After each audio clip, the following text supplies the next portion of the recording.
question one today comes from a student who had recently handed in a major chunk of draft to her supervisor. So it'd been something she'd been building towards for quite a long time. She'd handed in, and she asked me to speak about post-deadline, post-accomplishment lethargy. That she said, I always feel like I lose my flow so badly after having been in a deep flow of draft writing. It's worse because when I've been in flow, I've often thrown out my routines and structures, and I don't know how to get back into it. And I thought this was just a fascinating one, and one that people often don't talk about, right? Often we focus on how can I get the thing done, and we don't spend quite as much time thinking about how do I kind of transition out of getting that thing done and into doing something else. Now, my first recommendation here is really often the first recommendation for pretty much anything you guys ever ask me, or I ask myself, which is acceptance. This is really normal. It's really normal to have a little come down after any accomplishment, any period of long work. This is not a sign that anything's gone wrong. And it isn't a sign that you are like not getting back into it, that you're being lazy or any of these things. Often it's completely understandable, and it might even be beneficial. Where this sort of thing becomes a problem is when, instead of accepting that this may well happen, we kind of should on ourselves. We tell ourselves that we should be able to continue working at this pace. We should be able to get straight on with the next thing because there's so many other things to do. We should be able to get back on top of routine tasks quickly because they've been mounting up while we've been working on this other thing. And none of those things are true. And as usual, when we find ourselves kind of feeling guilty or feeling shame around not having done these things or not being able to do what we think we should do, we actually end up making it worse. We actually make it harder for us to transition because now we've got the kind of come down from having handed in the piece, that physical tiredness, cognitive tiredness that comes from doing that. And we're adding on top of it a whole bunch of negative emotions. It's pretty unrealistic to expect ourselves to work really hard towards a deadline and then not have any period of transition before we start on something else. Now, you might be thinking, okay, that's all very well, Vicky, but I have got a ton of other things to do. I can't just arse around for a week because I haven't, because I've had a come down after handing that piece in. I've got stuff to do.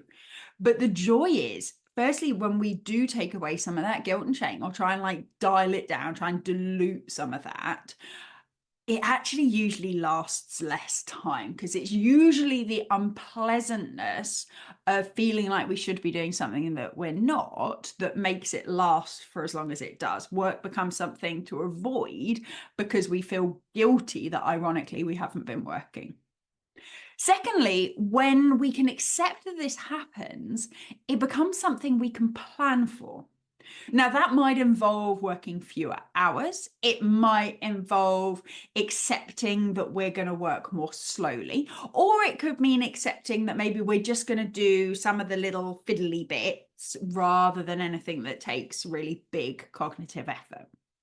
We can plan for the fact that this will probably happen. And therefore, we're not sitting there telling ourselves that we should be getting straight on with the next thing. We can tell ourselves, I planned this. I plan to have a gentle day today, a gentle 2 days, whatever you decide. That all becomes part of the plan. Now, when we plan for it, we leave space. So we don't end up getting behind because we've kind of made unrealistic plans and then not stuck to them. We've literally planned to do nothing much in this space. But when we plan, we can also start thinking about a reintroduction strategy. So if we know that after a deadline, we find it difficult to get back into work, if we accept that and plan for it, we can also plan for when am I going to get back into work and how am I going to do that? So for example, are we going to have one day completely off where we allow ourselves to recover from what happened before? And then the next day we're like back on it, normal schedule, normal intensity, pace of work? Or are we going to do something that's a little bit gradual, that, we'll have one day completely off, we'll have one day where it's sort of lighter tasks, and then by the third day we'll be back to normal.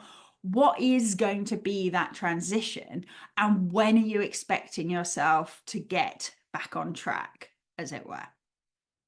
Because the difficult thing, if we don't plan and we just wait for when we kind of feel like it, feeling like it can take a while, okay? Because feeling like it often comes either from active management of our thoughts or from starting doing the thing, even when we don't want to, and kind of realizing that we can actually get on with it. So I would really encourage you to plan ahead for this, decide what that kind of post accomplishment period looks like, for how long you want it to last, and what exactly you expect of yourself during that time. And if we can make it as achievable as possible, then when the time comes to us to start working again, it's easier to tell ourselves, yeah, I've had my rest, I've had my come down period, I'm getting back on it now, I've had my gentle break in, now we're working. And it's easier to then implement, rather than trying to implement when part of your brain is saying, oh, you really should be doing this, and the other part of your brain is going, but you really deserve a rest too. We can kind of bring that all into agreement, then it's much, much easier.